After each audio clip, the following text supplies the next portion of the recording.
Bonjour à toutes et à tous, chers amis téléspectateurs de Eden Télévision, auditeurs de Diaspora FM. Nous vous retrouvons encore une fois avec beaucoup de plaisir pour un autre numéro de votre émission, l'entretien du dimanche. Pour la première fois depuis la création de ce programme, nous parlons de questions environnementales et de questions d'hygiène publique. Je vous l'avais dit, c'était un postulat de départ. L'entretien du dimanche aborde toutes les questions, qu'elles soient politiques, économiques, sociales, culturelles ou sportives. Et aujourd'hui, exclusivement, nous allons éplucher la loi sur l'hygiène publique.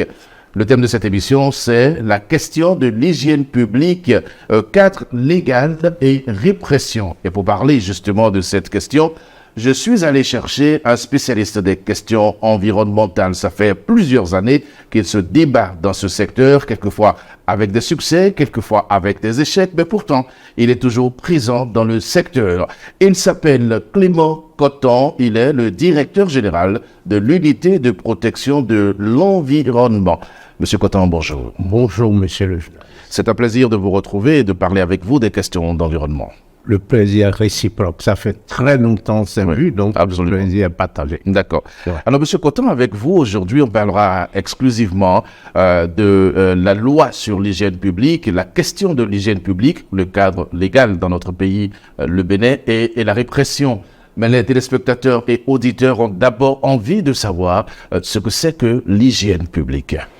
D'accord. Je crois que avant d'en arriver là, il va falloir que nous puissions dire à nos téléspectateurs que la loi sur l'hygiène publique, avant elle, il y a notre constitution. La loi fondamentale. La loi fondamentale que nous devons parcourir en quelques articles. D'accord. Ça veut dire quoi? L'article 27 de notre constitution qui nous donne droit à un environnement sain et le devoir de le défendre. Donc, ça veut dire, quand on parle de l'hygiène publique, c'est notre environnement. Beaucoup de volets concernant notre environnement. Donc, nous avons déjà le droit constitutionnel, le devoir de défendre cet environnement. Maintenant, et ça, c'est l'article 27 de la Constitution. Et quand nous allons plus loin, il y a un autre article qui est très intéressant et nous ne faisons jamais attention de le lire ou bien de chercher à le comprendre. Et ça, c'est l'article 34 de notre Constitution et qui donne la possibilité à tout un chacun de nous de respecter l'ordre constitutionnel. La Constitution, l'ordre constitutionnel, les lois et décrets de la République. Donc, en fait, tout bon citoyen doit respecter cela. Il n'y a rien à faire, ce n'est pas une négociation, c'est une obligation républicaine. Donc, d'abord, on donne le devoir dans l'article 27 de la Constitution, et plus loin, on nous dit que nous sommes obligés, contraints, à respecter la Constitution, l'ordre constitutionnel, les lois et décrets. Donc, d'où la loi sur l'hygiène publique. Ça voulait dire que la loi, ce qui est tout à fait normal, la loi sur l'hygiène publique découle de la loi fondamentale de la Constitution. Ça découle de la loi fondamentale. Et cette loi sur l'hygiène publique date de quand à peu près? Non, mais c'est en 2022. C'est récent. En décembre 2022. Et c'est la loi 2022-04 du 7 février 2022. Maintenant, pour revenir. Si vous préférez, enfin, je vais vous rapidement poser une question, c'est très rapide, parce que quand vous parlez de la loi sur l'hygiène publique, les Béninois étaient habitués à la loi cadre sur l'environnement. Alors, qu'est-ce que cette loi cadre sur l'environnement devient à partir du moment où on a voté la loi sur l'hygiène publique? Elle existe toujours, la loi cadre sur l'environnement. Elle n'a pas été abrogée? Non, elle n'a pas été abrogée. Elle est d'ailleurs, on est en train d'être toilettée. Il y aura très bientôt une nouvelle version de la loi cadre sur l'environnement qui est pratiquement complètement terminée parce qu'on a eu des partenaires belges qui ont aidé le Bénin à toiletter cette loi sur l'environnement. La nouvelle version, elle doit être aujourd'hui, je crois, au niveau des services juridiques de chef de l'État pour voir si notre toilettage des experts et autres tient compte de toutes les réalités de notre pays. Donc, D'accord. elle existe toujours, elle est en vigueur, et d'ailleurs, la loi sur l'hygiène publique, quand vous portez atteinte à la loi sur l'hygiène publique, on vous dit, celui qui porte atteinte aussi sur la loi cadre sur l'environnement est poursuivi de la même manière que s'il portait atteinte sur la loi sur l'hygiène publique. D'accord. Donc, en réalité, elle existe toujours. D'accord, nous allons revenir sur notre L'objectif de sujet. cette loi, en réalité, c'est de préserver et faire la promotion de la santé des populations. C'est-à-dire que quand on vous dit de promouvoir la santé des populations, c'est de tout faire pour que dans notre espace normal, dans notre cadre de vie normal, nous ayons un strict minimum d'hygiène pour que nous puissions vivre aisément. Et quand nous le disons comme ça, nous allons prendre quelques articles. Allez-y, M. Cotton, nous de la loi sur l'hygiène publique. Oui. On prend l'article 8, 9, 10. D'accord. Et 8, 9, 10, et vous allez, ça va vous faire un peu rigoler parce que vous... En fait, notre ambition, c'est de faire comprendre à nos téléspectateurs et auditeurs le contenu de cette loi. Voilà, de quoi il s'agit et que en réalité, nous devons être en mesure. On dit, la loi sur l'hygiène publique, là, il s'agit du chapitre 1, l'hygiène sur les voies et places publiques. Oui. L'hygiène sur les voies. Donc, ça veut dire qu'on a pris l'hygiène dans différents secteurs en réalité. Et quand on prend l'article 8, pardon, on vous dit, nul n'a le droit d'obstruer les voies publiques et les caniveaux. Obstruer. Qu'est-ce que ça veut dire? Ça veut dire en termes clairs. Oui. La voie publique et les caniveaux, là, vous ne devez pas en abuser, vous ne devez pas, en réalité, empêcher les gens de passer dans les voies publiques. Vous ne devez pas mettre de n'importe quoi dans les caniveaux. Si vous faites très attention, à des moments donnés, l'occupation publique de l'espace public est notre dada. Sur autorisation. Personne ne se lève pour occuper l'espace public sans autorisation, monsieur Cotton. D'accord. Oui. Oui, sur l'autorisation. Ben, bien sûr. Mais aujourd'hui, là, c'est déjà interdit. Donc, vous n'aurez plus d'autorisation. Mais ça n'a pas cessé. Hein? Mais non. Les gens continuent d'utiliser l'espace public pour les manifestations avec l'autorisation des autorités municipales. Mais, monsieur le journaliste. Oui, monsieur Cotton. Vous dites que nous menons ce combat depuis des lustres. C'est vrai. Et vous le savez. Nous sommes béninois. Nous sommes tous têtus. Et c'est ça qui fait que ça continue d'exister. Vous ne pouvez pas. Ce qui est interdit par la loi, vous continuez de le faire. Je peux vous prendre l'article 9. Il est interdit d'uriner ou de déféquer aux abords des voies publiques et sur les places publiques. Vous le voyez tous les jours. Nous nous mettons à pisser n'importe comment. Mais ça n'existe plus vraiment. Mais à partir du moment où le cadre... non, mais au moins ça, vous avez remarqué que ça a diminué. Parce qu'il y a une meilleure urbanisation de la ville, il y a une propreté de la ville, une beauté de la ville. Donc, et non seulement il y a la propreté, il y a l'urbanisation. Mais quand vous le faites, c'est votre voisin immédiat qui vous dit non, ce que vous faites n'est pas bon. Oui. Donc, sur ce plan, nous-mêmes, nous avons pris confiance aujourd'hui. On a pris conscience pour dire que ce n'est plus bon. Et ça, c'est des trucs sur lesquels nous devons être en mesure de reconnaître que si nous voulons, nous le faisons. Vous voulez dire que c'est une question de volonté, c'est ça? Mais c'est une question de volonté. C'est une question de volonté. Je vais aller plus loin en prenant toujours cette loi-là. Quand nous prenons par exemple l'article 43, 44, 45 de cette loi. Qu'est-ce que ces articles disent? Ces articles parlent des vendeuses devant nos lycées, devant nos collèges. On dit, article 43, 44 d'abord, disons, commençons par 44. la vente des denrées alimentaires aux abords et dans l'enceinte des établissements des différents ordres d'enseignement s'effectue dans les conditions hygiéniques. S'effectue dans les conditions hygiéniques. La propriété, c'est-à-dire vous devez, les lieux là doivent être bien balayés, tout ça de la propriété. Et on continue en vous disant, les personnes qui s'adonnent à ces activités sont soumises au préalable et par semestre, à une visite et des analyses médicales. Par semestre, c'est ça? Par semestre. Tous les 6 mois. Voilà. Donc, 2 fois l'année. Alors, qui les soumet à ce type de contrôle? Non. Les chefs d'établissement doivent envahir. Les communes aussi. Vous savez, ce type de contrôle coûte de l'argent, M. Coton. Qui paye ça? Monsieur le journaliste. Moi, je vous pose la question. Non, c'est ce que la loi dit. Oui. Et à d'autres niveaux, il y aura des contrôles inopinés. À d'autres niveaux, il y aura d'autres manières de suivre.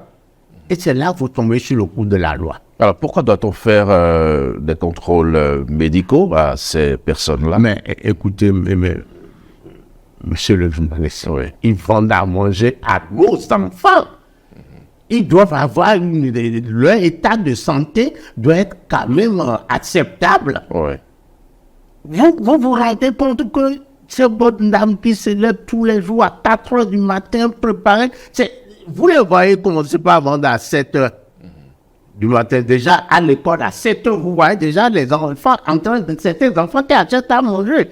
Mais celle qui va à 7 heures, elle s'est levée certainement à 4 heures du matin pour préparer tout ça là. Elle attrape un coup de froid. Elle commence par tousser. C'est humain, ça. Attraper un coup de froid, c'est humain. Vous pouvez l'attraper quand vous êtes exposé. Absolument, oui. Alors, et malgré ça, au lieu d'aller chez le médecin, pour vous faire une visite, pour qu'on puisse vous prescrire peut-être un sirop, un antibiotique et tout ça, vous persistez. Alors l'atout peut être symptomatique d'un mal, on parle abondamment de la tuberculose actuellement, par exemple. Oui, ça, par exemple. Et qu'on se met à servir à manger aux enfants, après, c'est pas possible. Et c'est pour éviter tout ça, on parle de visite médicale. Une fois par semaine, donc ça vous fait 2 fois l'année. Donc, quelque part, vous voyez jusqu'où cette loi. Oui, mais est-ce que les personnes dont vous parlez sont informées de ça, M. Coton? Vous savez, la loi sur l'hygiène publique, on a fait pas mal de sensibilisation là-dessus. Après, vous êtes venu nous voir maintenant. Oui, mais où et quand? C'est nous qui sommes venus vous voir. Quand vous parlez de sensibilisation, vous l'avez dit où, à qui? Mais non, on l'a dit avec un collègue. On le dit, nous on l'a dit sur Golf, on a dit sur c'est pas sur les médias seulement qu'il faut faire la sensibilisation, M. Coton. Maintenant, monsieur le journaliste, quand nous avons commencé par les médias, nous descendons plus bas, nous voyons les chefs d'établissement, et nous leur demandons de nous regrouper ces vendeuses-là. On leur parle, et dans toutes les langues, pour leur dire, voilà ce que la loi dit aujourd'hui. Et c'est mieux pour vous-même. Quand vous faites une visite médicale tous les 6 mois, ça vous permet d'avoir même votre état de santé, et ça vous permet de vous occuper de vous-même. Donc, ce que vous faites, c'est pas pour les enfants seuls, c'est pas parce que vous préparez, mais le seul fait de rester tout le temps devant le feu, ça seul suffit déjà pour vous rendre malade. La fumée et autres. Oui, mais M. Coton, vous imputez la visite médicale dont vous parlez aux charges de ces personnes-là, non, aux charges des chefs d'établissement, ou soit de ces personnes. Non, aux charges des individus. Mais monsieur, qu'est-ce que vous voulez dire là? Je vous pose des questions. Vous faites votre business. On vous dit d'aller vous faire une visite médicale et vous voulez que le chef d'établissement s'occupe de vous. Mais qui gagne l'argent? C'est pas vous qui vendez le riz. Et c'est pas vous qui prenez l'argent. Oui, mais... Mais quoi? Combien gagne-t-on à faire ce commerce-là et à trouver de quoi dégager des moyens pour se faire ausculter tous les 6 mois, M. Coton. Il y a un problème social. C'est vrai que ce que vous dites est énorme. Mais non, il n'y a aucun problème. Soyons sincères envers nous-mêmes. Oui. Occupons-nous de nos santé. Moi, Coton, c'est clair dans ma tête. Si vous vous êtes dit que vous avez fait ce business de vendre à manger aux enfants, la loi vous dit vous avez droit à une visite par semestre. D'accord, c'est la loi. Point. Okay. Et vous continuez. Et c'est votre santé qui est en jeu. Ne demandez pas à qui vous voulez. Mais je vous pose une question. Bon, c'est à vous de poser des questions, mais moi, je vous en pose une de très Bien sûr, libre de répondre. Monsieur, je vais pas répondre. monsieur le journaliste. Oui, M. Coton. À qui vous voulez qu'on impute cette consultation médicale-là? Au maire, au chef d'établissement, à qui? Vous venez faire votre business et vous voulez, mais à qui selon vous on va l'imputer? Je ne sais pas. Continuez, M. Coton. Vous ne savez pas. Nous allons aller sur l'article. L'intéressé d'accord, ça m'occupe. D'accord. Oui. Non, c'est très bien de savoir. Mais c'est très bien de savoir. C'est tellement important, mais soyez sincères pour nous dire la vérité. Quand nous faisons quelque chose, donnons-nous les moyens de le faire. Absolument. C'est clair, et vous me connaissez, mon débat est toujours clair dans ma tête. Je ne peux pas négocier ça. Et ce n'est même pas négociable, en tout cas, en ce qui me concerne. On continue l'article. On dit les personnes qui s'adonnent à ces activités sont soumises au préalable par semestre à une visite et des analyses médicales. Oui. Le contrôle de la protection des denrées alimentaires aux abords et dans l'enceinte des écoles et universités relève de la compétence de la municipalité et du ministère en charge de la santé. C'est ce que je vous disais tout à l'heure. Vous avez dit qui va contrôler. C'est la municipalité et le ministre en charge de la santé. Pour des contrôles inopinés. Et pour voir si ça s'applique. Nous prenons l'article 45. Les chefs d'établissement veillent au respect des règlements élémentaires d'hygiène dans les écoles et les universités. Les chefs d'établissement veillent au respect des règles élémentaires d'hygiène et dans les écoles et les universités. Les agents assermentés de la municipalité, les services chargés de l'hygiène et de l'assainissement du ministère en charge de la santé procèdent à des inspections sanitaires dans les établissements scolaires et universitaires. Vous comprenez aisément que la loi a tout prévu. Le ministère de la Santé intervient, les chefs d'établissement interviennent. Oui. Et tout ça, c'est dans la loi sur l'hygiène publique. C'est-à-dire, j'ai pris des volets comme ça. Oui, bien sûr. Ouais. Pour vous montrer, parce que c'est ça, quelque part, elle est dans cette loi. Mais il y a des volets dans lesquels nous sommes tenus de comprendre et de savoir. Et ça, quand on en parle, les gens pensent, je n'ai pas le droit de dire le nom de l'école. J'ai fait une sensibilisation dans un établissement. J'ai échangé avec le directeur et il a dit, ah non, si c'est là, lui ne trouve pas d'inconvénient, parler avec les vendeuses. D'accord. Et je suis parti. Et j'ai dit, et bizarrement, la plupart parlaient français. Et correctement. Mais j'ai dit, on va le faire en fond. On a échangé sur ce que nous sommes en train de dire là, en fond. Mais c'est au départ, non. J'étais dans votre logique. Quelle est ma logique? Dans votre logique, qui va payer? Mais ouais, qui va payer? On dit, mais c'est vous. Ils ont commencé. J'ai dit, mais attendez, qui fait le business? Ils ont dit, c'est elle. Oui. Alors, qui se lève à 4 heures du matin? C'est. Alors, comment voulez-vous que l'autre paye pour? Quand vous le faites, il s'agit de votre santé, non? Ouais. Donc, vous continuez de faire votre business sans savoir ce que votre santé vous donne, sans vous préoccuper de votre santé, alors que vous avez des enfants. Si quelque chose vous arrive, vous faites une crise de palu, je vous donne un exemple. Et si vous ne vous occupez pas de vous, vous faites une crise de palu, vous êtes alité 15 jours. Vous pouvez aller vendre en disant non, ça m'est déjà arrivé, ouais. Et on a une chose à la maison. Je dis, mais raison de plus. Mais finalement, elles ont fini par adhérer pour dire, mais nous devons nous boire. nous dormir, nous boire. Ça dit ce que nous sommes en train de dire. C'est la vérité. C'est la vérité. Elles ont pris conscience. Je ne suis pas encore retourné pour savoir si elles ont pu le faire ou pas. Et je le ferai dès que j'aurai un bout de temps. C'est vous dire qu'il faut qu'on se parle. Nous avions besoin de nous parler, d'expliquer. C'est pourquoi quand vous m'avez dit, nous voulons vous voir pour la loi sur l'hygiène, je dis, ça, il faut tout faire pour décaler, mais rendez-vous et pouvoir échanger avec vous.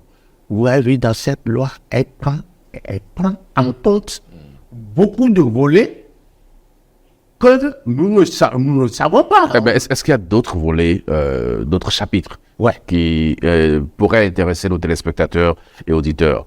À part de... non, nous avons dit là. Au pif comme ça, Oui. la loi sur la nuisance sonore. Ah oui, bon, voilà. Parlons-en, monsieur Coton. Mais bon, voilà. Voilà. Quand vous avez dans les articles 137, 138 de cette loi, et vous allez, ça va vous paraître bizarre, le bruit est interdit en agglomération. Je vous prends l'article 137. Oui. L'installation d'activités bruyantes, ou toute autre source de bruit, intense est interdite aux abords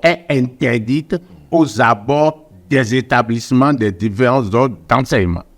Donc, vous ne pouvez pas faire du bruit. Alors, quand on dit aux abords, c'est quelle distance Non, vous ne pouvez pas, à 200 mètres, vous ne pouvez pas. 200 mètres, c'est loin?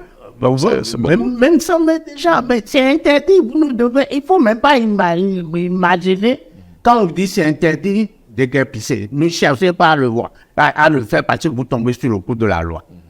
Quand on va se mettre à voir les distances, comment il faut faire, vous tombez toujours sur le coup de la loi. Et on continue des formations sanitaires, donc à côté des hôpitaux, dans les hôpitaux et autres. Des lieux de culte, à côté des lieux de culte, surtout eux-mêmes sont producteurs de bruit. Bon, des lieux de culte et des cimetières, des casernes, des zones d'habitation. Ça veut dire qu'il est interdit de faire du bruit là où les gens habitent. Des zones d'habitation et autres services administratifs. Vous avez vu là? Les établissements, les centres de santé, les zones d'habitation. L'article 138, l'utilisation abusive et intempestive des haut-parleurs, des avertisseurs sonores et l'installation de toute activité bruyante sont interdits dans les agglomérations. Et ça, c'est l'article 138. Sauf autorisation spéciale de l'autorité communale. En tout état de cause, elles sont interdites de 13h à 15h. En tout état de cause, elles sont interdites de 13h à 15h et de 22h à 7h du matin. Ça, c'est le plus, c'est interdit. Et quand nous sortons de cette loi-là, on rentre sur le décret, sur le bruit. Il y a déjà un décret? Oui, il y a un décret. C'est allé vite? Mais c'est vite. Aujourd'hui, beaucoup de choses vont vite. Et c'est pourquoi je suis très heureux comme un poisson dans l'eau. D'accord. Aujourd'hui, ça va très vite. Quand le principe est adopté. Surtout lorsqu'il s'agit de réprimer. Mais, n'est-ce pas? Aujourd'hui, nous avons le décret 301 du 22 mai 2022. Le décret réglementant le bruit en République du Bénin. C'est ça que j'ai en main. On détermine par bruit. Voilà. Qu'est-ce que c'est que le bruit? C'est quoi le bruit? Tout phénomène acoustique produisant une sensation auditive désagréable et gênante. Une sensation auditive désagréable et gênante. Monsieur Coton, aujourd'hui, le bruit n'est pas forcément désagréable. Mais lorsque les jeunes disent « je suis dans le bruit », c'est-à-dire qu'ils sont dans la jouissance du bruit. C'est pas forcément désagréable. Il y a des limites. Oui. Aujourd'hui, il y a des limites. Ça, on me donne cette définition. Et quand on va dans l'article 8 de ce décret, on vous dit sont considérés comme source de bruit sont considérés comme source de bruit dans le cadre du présent décret.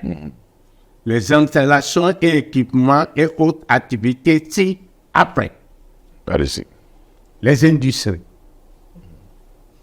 les trains, les engins motorisés, les moulins, les scieries, les forges, les lignes de transport d'énergie, les vibrations, les chantiers de construction, les garages, les travaux de manutention, les travaux miniers, les lieux de culte, les discothèques, les buvettes, les bars et restaurants, les salles de fête, les tentes non insonorisées, les haut-parleurs, les avertisseurs sonores, les parcs automobiles, les individus et groupes d'individus, les animaux domestiques, toute autre activité humaine génératrice de bruit. Toute autre activité humaine génératrice. Vous voulez arrêter la vie, tout court. Parce que ce que vous citez là, c'est empêcher les gens de vivre. Hein? Et non, on n'empêche personne de vivre, mais on vous permet de respecter votre voisin. Oui, d'accord. Mais tout simplement. Mais faites ce que vous voulez chez vous, mais ne m'emmerdez pas moi chez moi. Oui, mais si je ne peux pas faire du bruit chez moi. Mais non, si tu peux faire du bruit, c'est limité. Il y a des décibels que tu peux observer. Tout ça, c'est un... Il y a de 7h à 13h. Oui. Bon, disons, l'article 14, le niveau de bruit sont fixés en décibels. Et à l'extérieur des sources suivant les tranches horaires et intensité indiquées dans le tableau ci-après. De 7h à 13h, vous devez être à 110 décibels. De 13h à 15h, 50 décibels. Là, il faut remarquer que c'est une manière de vous dire, vous ne pouvez pas faire le truc. Parce que nous, notre voix seule d'Africain dépasse déjà les 50. Donc, c'est une manière de vous dire, le bruit est prohibé. D'accord. De 15h à 22h, 110 décibels. Et de 22h à 7h du matin, de 22h à 7h du matin, 50 décibels. Ça veut dire aussi que c'est une manière de dire vous ne devez pas faire le bruit. Eh bien, qui calcule les décibels? Est-ce que ceux qui nous écoutent savent ce que c'est d'ailleurs et comment on calcule quel appareil? J'espère que ce n'est pas comme le radar. C'est le sonomètre. La prochaine fois, je vous devrais vous montrer le sonomètre. C'est le sonomètre qui prend l'intensité du bruit. Et maintenant, c'est les officiers, non pas la police républicaine aujourd'hui et la police environnementale qui sont habilités à prendre ce bruit-là. C'est comme pour les radars, pour la limitation de vitesse. Voilà. Oui, mais personne ne sait comment ces appareils sont réglés. Je vais vous dire, on vous a dit c'est le sonomètre. Oui. Moi, il y a des confessions religieuses que j'ai visitées et qui sont en train de faire feu de tout bois pour avoir leur sonomètre et contrôler même leur bruit. Et donc, il s'est dit, les moyens, par exemple, avant, quand vous étiez à Radio Tokwa, quand on faisait cette lutte il y a 15 ans ou 20 ans en arrière, je crois, c'était seul la BPLP, la police environnementale, qui faisait le travail. Mais voyant l'incivisme et voyant l'évolution du bruit dans nos grandes villes ou bien dans notre pays, on l'a élargi à la police républicaine. On n'a même pas dit aux officiers de police judiciaire, on a dit à la police républicaine. Donc ça veut dire les commissariats d'arrondissement sont habilités à prendre le niveau de bruit. Et quelque chose de très intéressant pour vous dire. L'article 16 sont considérés comme bruit de voisinage. C'est-à-dire le bruit que peut faire votre voisin. Le bruit de voisinage lié au comportement, le bruit pouvant provenir notamment des cris d'élevage des animaux, Ça aussi, c'est compris. C'est comme ça. C'est dans le décret, moi. C'est le décret, je vous lis, je ne l'ai pas. Le décret qui vient préciser la loi. Ah, mais oui, tout simplement. Oui. Les appareils domestiques de dividendes de son et de musique. Quand vous allez dans les cours communes aujourd'hui, dans certaines maisons, le dimanche matin, le premier locataire ou bien celui qui est dans l'appartement numéro 3, il met sa musique, allez, à fond. Et se fait plaisir. C'est fini. C'est prohibé maintenant. Il veut mettre sa musique pour lui. Il met le son qui peut lui permettre de s'écouter et de l'écouter. Mais il ne permet pas à tous ceux qui sont dans la concession, dans la maison, de ne pas vivre. Certains veulent dormir le dimanche matin, mon cher monsieur. Si vous ne le savez pas, je vous le dis. Et vous le savez. Il y a des gens qui dorment et le bruit ne le dérange pas quand ils dorment. Monsieur le journaliste, Oui. vous savez que certains préfèrent dormir les dimanches. Bien sûr. Certains ne vont même pas à la messe. D'autres se lèvent très tôt pour aller à la messe. Certains ne vont même pas à la messe et se mettent à dormir. C'est leur droit le plus absolu, surtout que nous sommes dans une république laïque. Et ils sont chez eux. Et ils sont chez eux. Elle continue. Des pétards et pièces d'artifice. Les jeux brillants pratiqués dans les lieux, des lieux inadaptés. Les bruits des bars et restaurants. C'est infernal. C'est infernal. Ça, vous ne pouvez pas vous imaginer. Le niveau de bruit de voisinage lié au comportement émis de jour comme de nuit ne peut excéder 60 décibels. Le niveau de bruit de voisinage, ça dit si tu fais ta musique, attends de ne pas dépasser 60 décibels. Sinon, tu tombes sur le coup de la loi. T'es long. Monsieur Coton, il y a beaucoup de choses dont vous parlez là, mais puisque nous n'avons pas 2 heures, nous avons moins d'1 heure, je vais profiter pour parler spécifiquement du cas des confessions religieuses, puisque vous en avez parlé. Il y a un mois, le chef de l'État a rencontré les confessions religieuses. Depuis un moment, vous-même, vous avez entamé une tournée en direction des confessions religieuses. Mais là, nous sommes dans le temps sacré de Ramadan, par exemple. Le muezzin, qu'est-ce qu'il fait lorsqu'il y a cette loi, lorsqu'il y a ce décret? Comment on fait l'appel à la prière, désormais, pour ne pas tomber sous le coup de la loi?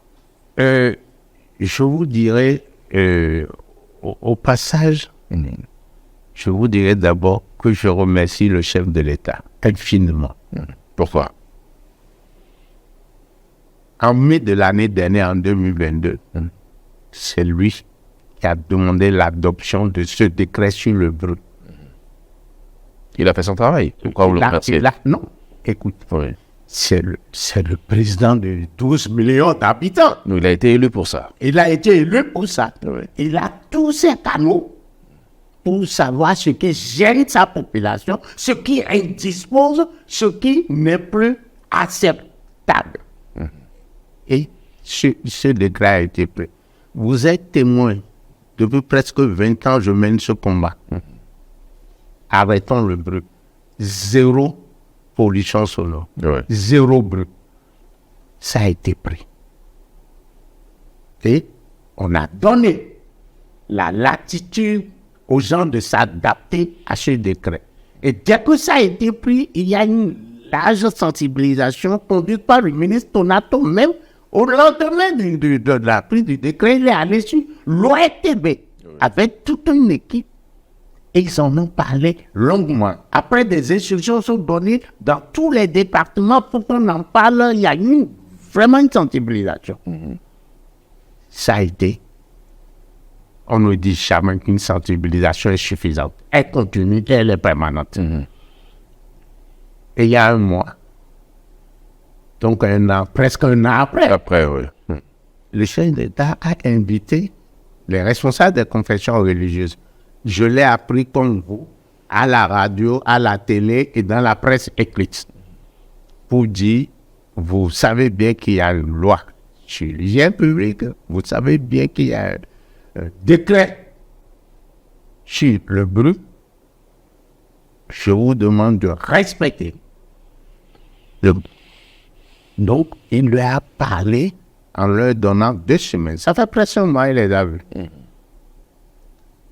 Et nous continuons la sensibilisation. Mais vous venez, nous sommes maintenant en temps de Ramadan. Voilà, justement. Il y a moins de 15 jours, j'ai discuté avec pas mal de choses là, d'imams. Pour dire, vous avez appris quand même que le chef d'État a reçu vos responsables. Vos bruits aujourd'hui, il faut que vous vous conformez d'une manière, soit d'une autre, au degré sur le bruit. Le problème fondamental que vous voulez opposer, le problème du musulman. L'appel à la prière. L'appel à la prière. Qui est devenu une tradition. Et qui est devenu incroyable. Incroyable comment? C'est pas... Non, c'est impossible. Allez-y. Je vous dis, vous avez l'un de vos ex-patrons. Et à côté de sa maison, il y a une mosquée. Et qui traite le boulot si les votre ex-patron, vous comprenez que comme vous finissez tard. À 3 heures, il rentre. Le temps de se doucher, de dormir. À 5 heures, à 6 heures, le musée le gêne. J'ai été informé. C'est moi qui ai fait toutes les démarches. Le musée a été obligé de cesser. Puisque je lui ai montré que son voisin immédiat exerce une profession qui l'oblige à rentrer tard. Et il a besoin de dormir un tout petit peu avant que vous aussi constatez il s'appelle tant, je ne peux pas se permettre d'appeler un autre. Et allez chez lui, mettez-vous à sa place. Et regardez.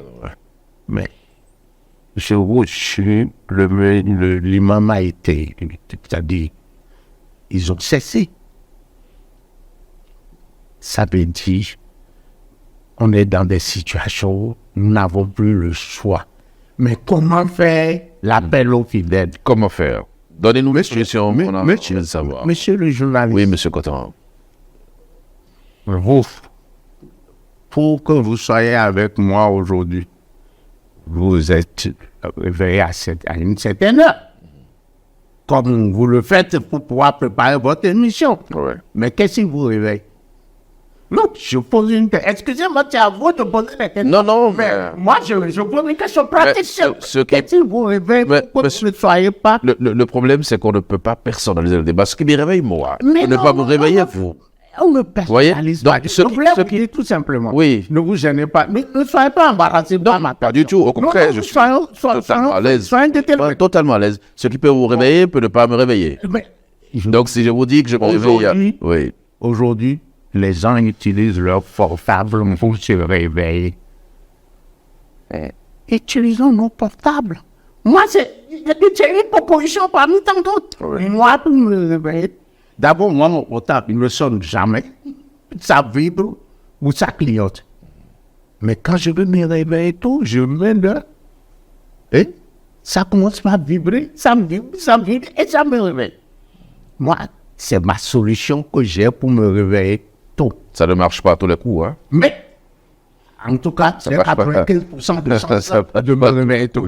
Les 5%, c'est pas grave, la humaine. D'accord. Donc, je vous dis, mais il faut qu'on se conforme. Parce que les populations ne peuvent plus accepter, surtout qu'on est dans une république laïque, que la confession religieuse, la croyance des autres, indispose d'autres. Mais ce n'est plus acceptable. Et ce qui est, pour vous voir, on dirait que le Vénénois, comme nous sommes, nous ne voyons pas la gravité du bruit. Pourquoi chef d'État, le premier magistrat de la nation, ça mêle? C'est très rare. Faites toutes vos recherches. Le chef d'État fait partie des rares à avoir pris le taureau par les cornes sur ce bruit, sur le phénomène du bruit.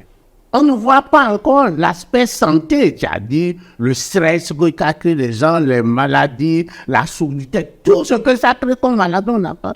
Mais si un chef d'État en arrive à cette étape, un chef d'État qui a tous les canaux possible, comme tout chef d'État dans le monde entier, de savoir tel phénomène crée telle situation sur mes populations. Je parle technique. Oui, absolument. Et on arrive à cette étape-là, ça veut dire que le débat est préoccupant. Et que nous, frères musulmans, on a continué la sensibilisation. Oui. On va leur parler, trouver une solution idoine, trouver une solution adéquate pour vous permettre de vous réveiller parce que vos entonnoirs, les gens ne supportent plus. D'accord. Les Béninois ne supportent plus, c'est pas de la perte si vous voulez. Je vous ai dit, l'un de vos ex-patrons, en homme micro, renseignez-vous, allez voir et vous verrez, c'est-à-dire, c'est du papa, c'est du vrai. D'accord. Vous avez rencontré également le fidèle de l'église du christianisme céleste. Ouais. Voilà. Qu'est-ce que vous leur avez dit? Bon, ça, j'ai, juste après leur rencontre avec le chef de l'État, il y a le colonel à la retraite. Colonel Zanou? Zanou. Oui. Marcel Zanou. Voilà. Et il s'est rapproché de moi pour dire, j'ai appris que le chef d'État, j'ai dit, oui, mais je l'ai appris comme toi. Il dit, mais les christianistes célestes sont préoccupés par le respect du décret sur le bruit et de la loi sur l'hygiène publique. Comment peut-on faire? Je dis qu'il n'y a qu'une seule solution, moi, à mon niveau. C'est la sensibilisation. Vous prouvez que le contenu du décret, je vous donne le décret, vous le multipliez et le contenu article par article, je viens vous en parler. Il dit que nous sommes preneurs. Je suis allé le voir avec le responsable mondial, son état-major complet, et je l'ai expliqué. Et je me suis référé à la loi sur l'hygiène publique. Je me suis référé à la Constitution pour dire, c'est à respecter, vous êtes hors la loi. C'est-à-dire, il n'y a pas de marge de manœuvre. Et j'ai précisé. L'article 175 de la loi sur l'hygiène publique a deux possibilités de punition. Soit, quand on vous prend, quand vous violez le décret sur le bruit, et vous faites du bruit, et ça dépasse les décibels, soit le procureur vous donne une amende de 100 000 à 5 millions, soit il met sur mandat de dépôt d'1 an à 3 ans. C'est à vous de choisir. Rien que pour le bruit, Mais, vous allez priver les gens de liberté. mais est-ce Rien que que vous, pour le vous bruit. aussi, vous voulez choisir, vous priver de votre liberté en faisant du bruit? La loi l'a dit. Et on vous dit la Constitution, de respecter la Constitution, l'ordre constitutionnel, les lois et les décrets. Votre première loi fondamentale vous le dit. Donc, si vous violez, vous tombez sur le coup de la loi et vous serez l'objet d'une procédure normale et comment on appelle, le procureur de la République décidera de votre sang. Donc, je l'ai expliqué. On a ventilé au maximum. On a élargi. Après le staff national des spécialistes célestes, ils ont fait venir de tous les départements possibles, les responsables, je leur ai expliqué. On est à l'étape aujourd'hui maintenant, et je suis en train de voir avec eux c'est-à-dire des cultes, des lieux de culte par arrondissement, et continuer de leur dire, écoutez, c'est à respecter ou pas. Et il y a d'autres églises pour le peu, après la sensibilisation. Qui vous ont déjà fait appel, c'est ça? Oui, mais quand les gens... Ils ont cessé le bruit. Oui, mais ils ont cessé tous leurs instruments. Ils sont les meilleurs équipés en matière de guitare, oui, mais ils ont cessé. de saxo, tout ce que vous voulez. Mais est-ce que tous ces appels que les gens vous font, est-ce que ce n'est pas le signe que la loi n'est pas suffisamment vulgarisée? Est-ce que ce n'est pas le signe que les gens ne sont pas vraiment informés? Comment est-ce que vous faites pour que les gens sachent? Et où est-ce qu'on peut trouver et la loi et le décret d'application? Vous allez sur Google, il y a un signe du gouvernement. Oui, mais c'est pour les intellectuels, ça. Bon, mais c'est pour vous et moi. Bon, mais là, on va continuer la réflexion comment faire pour que le citoyen qui a soumis d'une n'importe où peut avoir à sa disposition le décret sur le bruit, de l'avoir la loi sur l'hygiène publique. Pas forcément le document, mais il faut expliquer. On va continuer. Nul n'est censé ignorer la loi, mais la loi va frapper. Mais si la loi frappe des gens qui ne sont pas informés des dispositions... Mais ça veut dire la sensibilisation va continuer. Je suis en train de faire le plus de groupes pour voir le maire de Cotonou, par exemple, pour lui dire, monsieur le maire, il faut que nous discutons avec les CA, les chefs quartiers, il faut qu'on fasse des sensibilisations à ce niveau aussi. Ça a commencé timidement, mais on va continuer. Mais ce qui est sûr, monsieur le maire, nous n'est censé ignorer la loi. Pour le peu que nous faisons là, je crois que j'ai parcouru pratiquement toutes vos chaînes pour ces sensibilisations. Et je dis, les radios, je continue. Ça prend timidement, mais ça prend quand même. Parce que vous dites quelque chose de très important, c'est-à-dire vous privez de votre liberté pour 1 an à 3 ans. Est-ce qu'il y a des gens qui sont déjà allés en prison pour Mais ça? il y a eu des gens qui sont allés. Déjà qui sont tombés sous le coup de ça? Non, bien avant ça. Oui. Depuis que quand le procureur de Cotonou était là, celui qui a la créette comme le procureur Mario. Monsieur Mario, mais... Il a mis des gens sur mandat de dépôt, des gens des barbes sous mandat de dépôt pour le brut. Des gens des barbes sous mandat de dépôt pour le brut. Et ça, mais quand vous... C'est compliqué, on n'aura pas assez de temps. Et c'est tellement compliqué que vous n'allez même pas vous en rendre compte de ce que nous vivons aussi, si notre incision continue. On vous dit, l'article 175 de la loi sur les GP, ceux qui se sont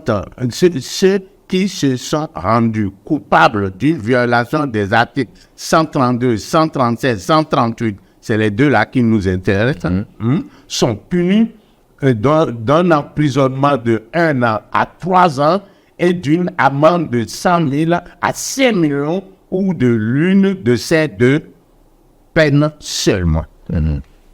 Mais c'est incroyable ce que nous avons dit. Voilà, monsieur Coton, allez-y. Je dirais à nos frères et sœurs que l'une ne doit censé ignorer la loi. Et qu'au-delà de ça, quand nous respectons les lois de la République, nous nous respectons et nous respectons nos voisins et nous devenons un citoyen modèle. Parce que ça ne sert à rien de tomber sur le coup de la loi tel qu'il est déclaré. Et quand vous voyez, surtout, le décret sur le brut, comment le premier magistrat de la nation même l'a pris, ça veut dire que c'est préoccupant. C'est vrai. La loi est dure, mais c'est la loi. C'est la loi. On n'a pas de choix. Et tout ça, monsieur Coton, nous avons l'habitude de soumettre nos invités à un cérémonial, mais ça dépend quand même des invités parce qu'on ne l'a toujours pas fait, mais avec vous, on va le faire. Vous avez un bocal juste à votre gauche, vous allez tirer au sort un chiffre. Ah bon. Vous me direz lequel c'est et je vous poserai une question qui nous tient à cœur, nous, personnellement, mais également à nos téléspectateurs et auditeurs. Donc, regardez, je vais le faire pour vous exceptionnellement parce que je ne le fais pas pour tous mes invités, mais avec vous, je vais le faire. Le numéro 8. Monsieur Coton, vous allez revenir en politique quand? Parce qu'à un moment donné, vous étiez très actif politiquement. Je ne sais pas ce qui vous a fait peur, mais vous avez disparu. Alors, non, vous vous trompez là. Comment? À un moment donné, je n'avais pas été très actif. Vous avez vu actif? Non. Mais bien sûr. Non. Vous avez la phobie de la politique? Non, c'est pas ça. J'ai tellement à faire dans l'environnement que je ne vois pas le temps matériel qui peut me permettre de m'occuper de la politique. L'environnement, c'est la politique. je vous assure. L'environnement, c'est aussi la politique. Quand vous allez vers les uns et les autres, lorsque vous allez sensibiliser les confessions religieuses, lorsque vous remerciez... On ne parle jamais de politique. Lorsque vous remerciez le chef de l'État, ça pourrait être un appel de pied aussi. Mais non, on sait jamais. Moi, écoutez, monsieur le journaliste, oui, monsieur, je vous rassure, faire de la politique, c'est pas pour demain matin, à mon niveau, pour une simple raison. Laquelle? J'ai tellement à faire dans l'environnement. Je suis, ça dit, et c'est la politique. Je suis full. Vous savez, il y a des appels. La politique peut vous appeler. Non. Oh, non, c'est normal. C'est naturel. Si la politique m'appelle, je dirais gentiment, j'ai tellement à faire là où je suis que je décline l'offre pour le moment. Parce que je vous donne un exemple simple. Regardez ce qui se passe sur le décret, sur le bleu. On est en train d'en parler. On tombe maintenant en pleine période de Ramadan. Donc, ça veut dire qu'on doit doubler d'efforts, essayer de discuter avec les imams et tout ça là, parce que ce sont nos frères. C'est pas parce qu'on n'est pas musulmans qu'ils ne sont pas béninois. Ce sont nos frères. Mais ça nous ferait de la peine qu'on les voit, qu'on procure les met sur mandat de dépôt. Mais ça nous ferait de la peine par les temps qu'ils aillent donner 500 000 d'amende ou 200 000 au trésor public. Quand est-ce que vous voulez, monsieur le journaliste, je finis tout ça. Monsieur Coton. Et que je me consacre à la faute. Pour l'instant, ça ne fait pas partie de mes préoccupations. Rassurez-vous, au moment opportun, je vous verrai quand même. Soyez prudent parce que on ne dit jamais. Non, je dis pour l'instant. Je n'ai rien dit et je suis très prudent. Et si je dois la faire, je crois que je discuterai avec vous donc là. D'accord. Parce que je vous connais bien et vous me connaissez très bien. D'accord. Nous chutons comme ça. Dans 2 minutes, nous allons devoir rendre l'antenne aux téléspectateurs et aux auditeurs. Je vais vous laisser le soin de prendre ce temps-là pour conclure notre entretien sur la question de l'hygiène publique, le cadre légal et la répression prévue. Bon, moi je dirais juste aux Béninois que aujourd'hui nous avons une loi sur l'hygiène publique qui cadre complètement tous les différents aspects de notre vie. Essayons alors de prendre connaissance de cette loi et d'essayer de mettre en application ce que la loi dit. Parce que l'une n'est censée ignorer la loi. On parle d'hygiène publique maintenant. On a déjà pris un décret qui réglemente un aspect de l'hygiène publique.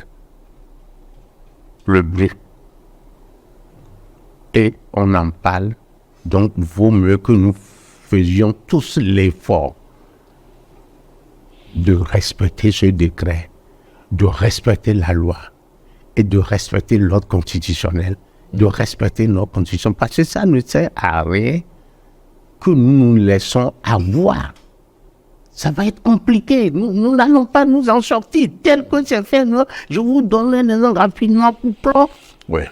Au même moment que nous sommes en train de sensibiliser les confessions religieuses, comme je vous ai dit, est-ce que vous savez qu'il y a des églises de christianisme céleste qu'on a interpellées?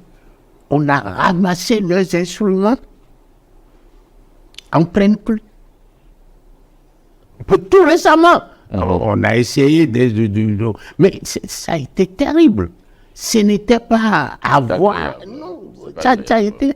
Donc, bon, c'est compliqué.